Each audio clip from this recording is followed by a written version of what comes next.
Good morning. This is Paul Johnson for Film Obsessive, and I am here today with film director Marcus Vetter, who is speaking to us from Macedonia, where he is at work. His recent documentary, War and Justice, examines the work of the International Criminal Court, or ICC. Welcome, Marcus. Thank you for joining us.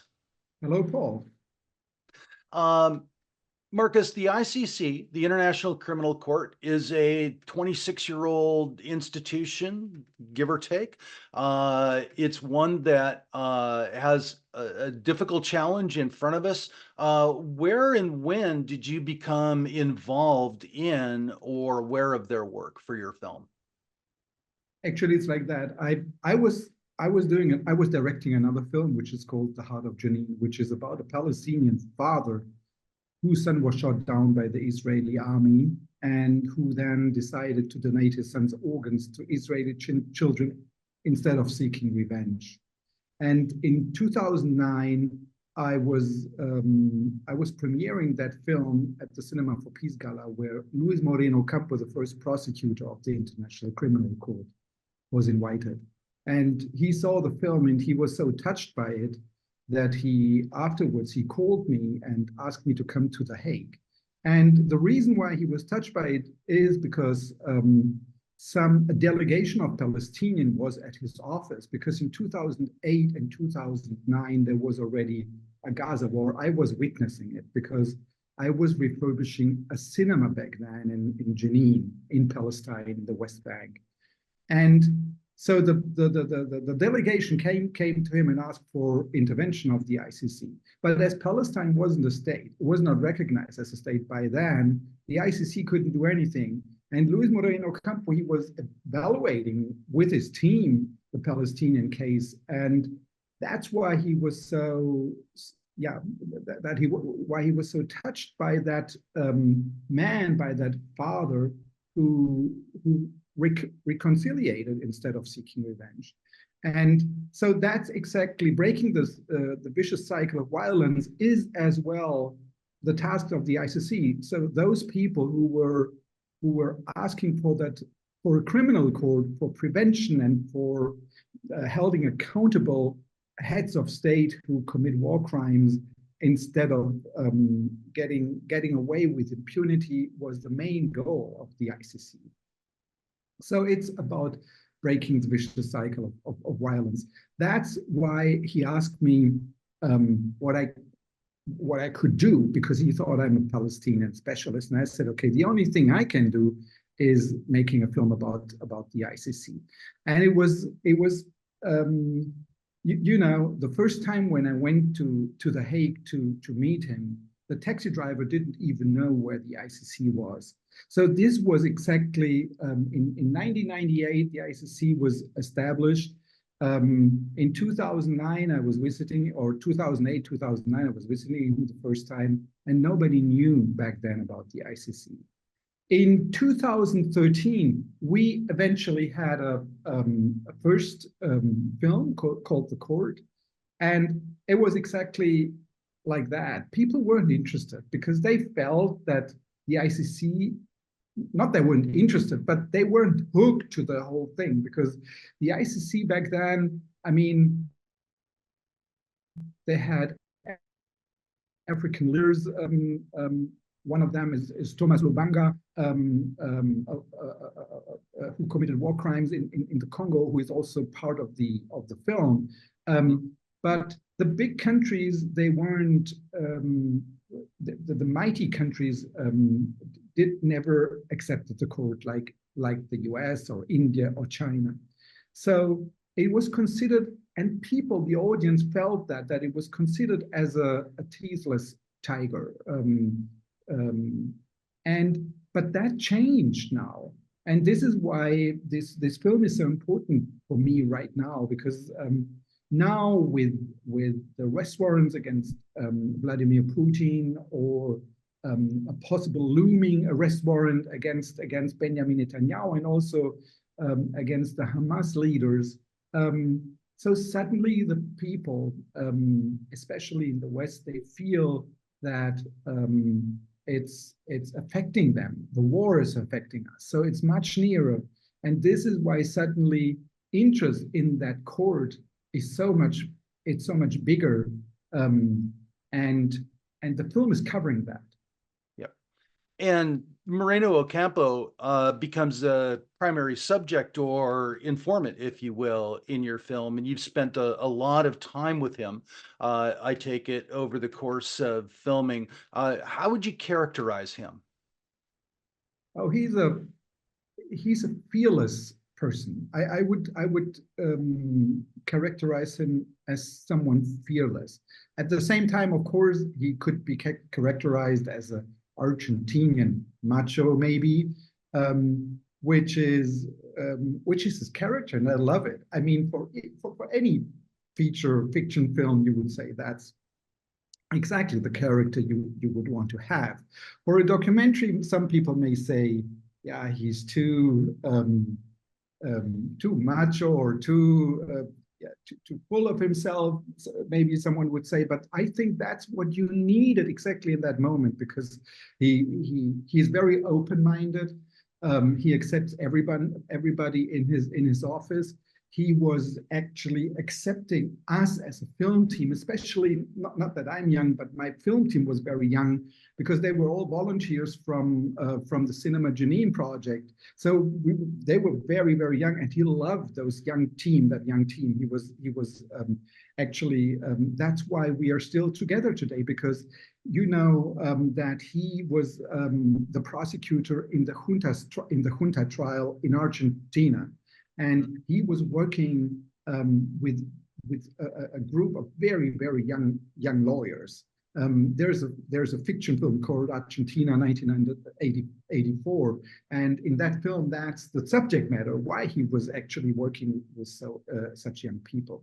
So imagine when we were there was a group of lawyers from the ICC when they saw the film the first time, and they were not always happy, because the film is showing some very intimate moments.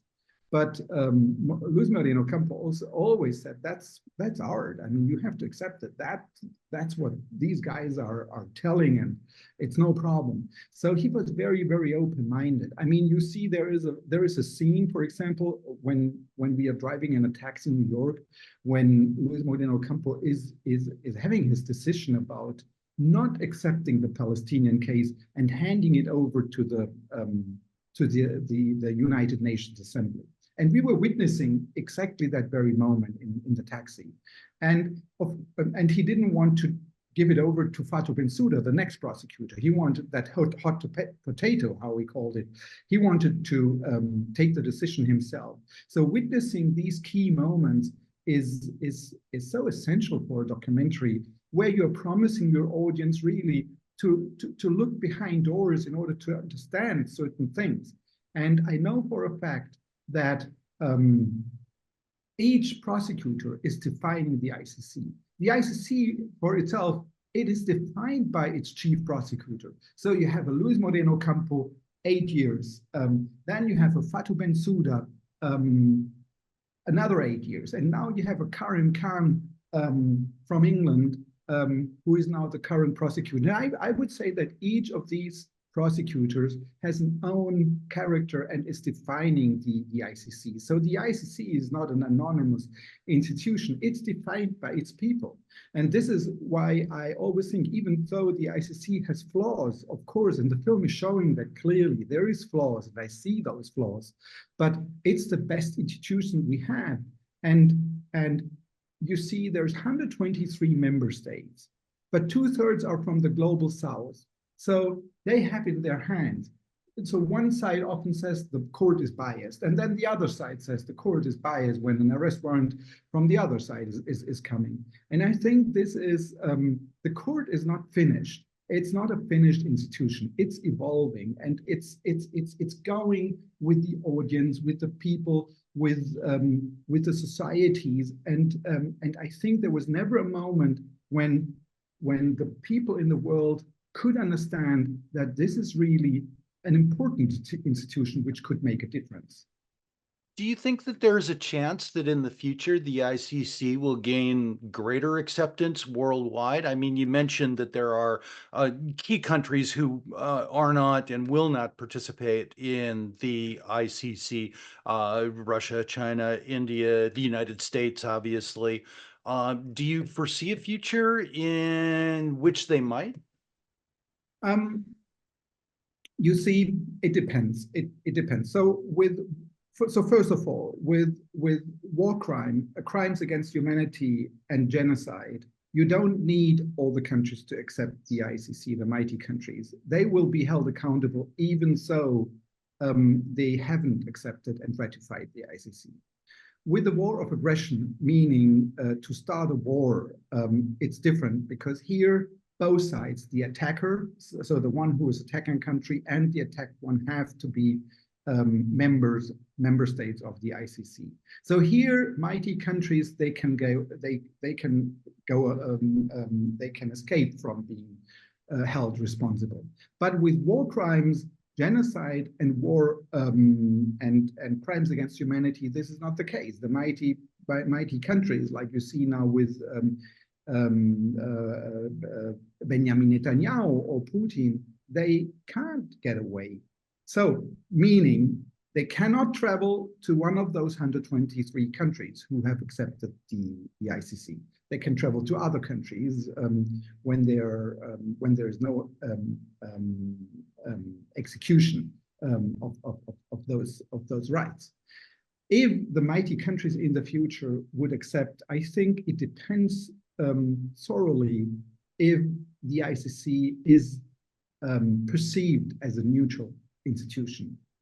And the film shows that very clearly. We have there a Pakistani taxi driver who's driving Luis Moreno Campo when he's going when he's traveling to The Hague in 23, and the taxi driver puts the finger in the wound because he clearly he's defining the flaws, and this is exactly the flaws are that the mighty countries haven't accepted it, and what can you do if they haven't accepted it? So it's all about the perception of neutrality of the court. This is what's, in my eyes, what is it all about. And once the world sees that they have a stake in it, that they can play a part in it, that those 123 countries, they could change the Rome Statute, for example, and change this little thing, how Luis Moreno Campo is calling it, which have to be changed. That, for example, a country that is attacking another one in a crime of aggression is held accountable. So those 123 countries, they have it in their hands, possibly, to be free of such constraints. You know, you mentioned the courts taking up the question of genocide, and I'm just reminded of the presence of the former Nuremberg prosecutor Benjamin Ferencz in your film too, who is a remarkable man, and you have footage from his work during those trials in the early 1960s, and I would just like you to speak a little bit to your work with him in the film as well. Oh, Ben Ferencz is such an incredible personality. Unfortunately, he passed away with 103 last year, but we were really very connected to each other. And what is remarkable, I mean, he was working all his life to let the world know that that the biggest war crime is the war itself. And he is explaining it because there is no war without atrocities. There is no just war. There is no ethical war, because you will always commit atrocities in a war. That's the nature of war. So he was he was always promoting to stop wars at all costs. And whether with diplomacy but his idea was to stop it with having justice prevail, because you have always victims, and once they're victimized, they want to revenge, or they want to do something with their trauma. And one thing is revenge, but revenge begets more revenge, and violence begets more violence. So he was of the belief that a neutral and just institution, that justice could replace war. And I think, even though we have a big setback right now, and obviously people are not believing it anymore, because this is what we have right now, that we think now we have to finish the other side. Now the other side showed, but on both sides, the Palestinians think about the Israelis, for example, we have to finish them, because we cannot have, we cannot live with them. And the Israelis say we have to get rid of Hamas. So we cannot accept that anymore. And this is when both sides get very extreme. And it happens once you don't believe anymore in diplomacy, in justice. So it's a very dangerous time right now. And you could see that with the ICC when the arrest warrants were asked for. In Germany, I could see that how the media was suddenly very against the ICC, and they opposed, because they said, okay, how can you put Hamas leaders on the same level with a democracy like Israel? So they were complaining very much. And on the other side, I could see people complaining about the arrest warrants with Putin, because they said, okay, possibly war crimes are committed also as well by the Ukrainians. So you can see how everybody is fighting for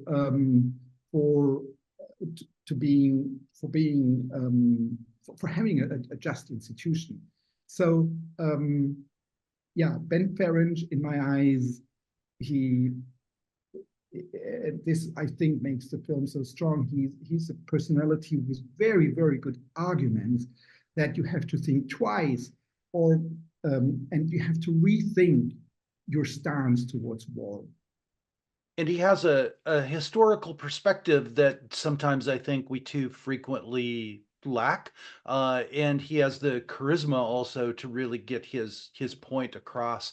And I'd like to shift gears a little bit and just ask you a little bit about really your work here as a documentary filmmaker and the choices that you need to make into assembling this long history of the ICC and these very complex cases that they face into a digestible format, something that's 90 minutes long. And maybe another way of asking that is what do you do, Marcus Vetter, as director of a documentary?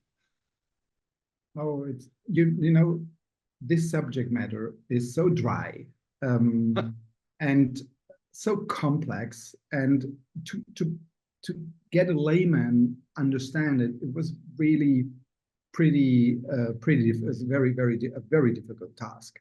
But you know, there's, for example, a scene with a doctor in Gaza who was it's an archival scene, a doctor in Gaza who by coincidence was interviewed by an Israeli TV station, a moderator. And while the interview was running, he was hit by grenades, and 3 of his girls were killed in that incident. And this shows you these kind of scenes show you how unjust war can be, and how all these atrocities, if deliberately or not deliberately happening to you, how unjust they are to normal people, to civilians. So this is one thing, to let the audience understand what's at stake, because we tend to sit there and think, yeah, with all those arguments which we have for war, because we think, yeah, we have to solidarity with Ukraine and the appeasement politic, which we fell into that trap with Hitler. So there's so many good arguments why we think maybe now we have to do it. Now it's the right thing to do. And so we had to put the film, we had to draft it in a way that not only you understand what is the institution, what are they doing, but as well, the most important thing is that as an audience, that after having watched the film, to say to yourself, with all the prejudices we have and with all these things, wow, here are so many arguments presented that I can rethink what I have thought so far. So that, and be neutral, be really neutral. Try to really not to fall in that trap to please one side or the other side. And for that, we were very lucky having a prosecutor, like a character like Luis Moreno Campo, who was so open to us, who accepted us as a team. So it was really carving out the dramaturgy of the film, so that a layman can understand that. And that means a lot of screenings. I work with a lot of screenings, so I have a normal audience sit there, and I can see it, how they receive the films, and I can see when they do not understand something. I think the most important thing is make it understandable, and the second important thing is make it like that you open your hearts to accept the film and the message of the film.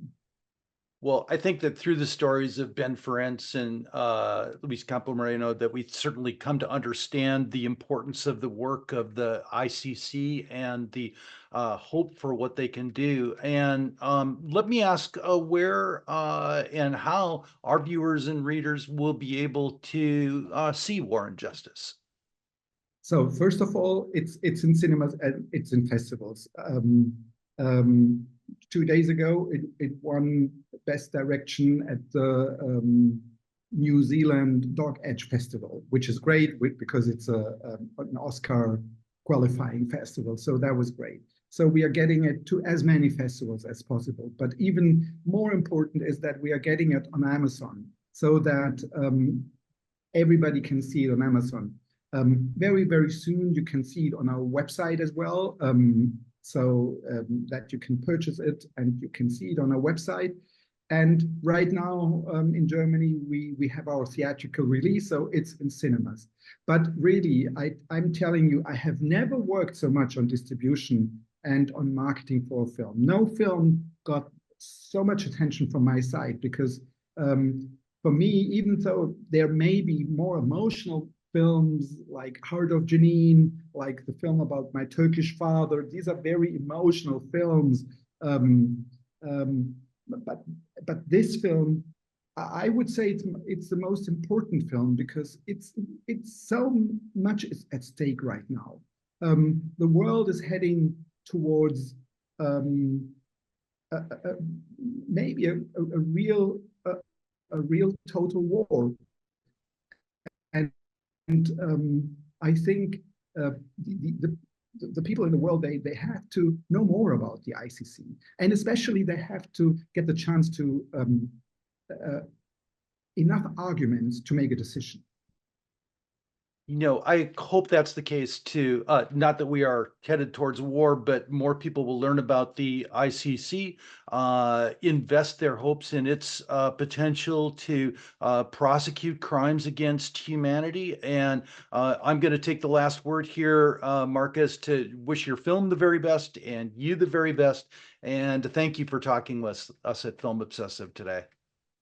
Thank you so much, Paul. I enjoyed the interview very much.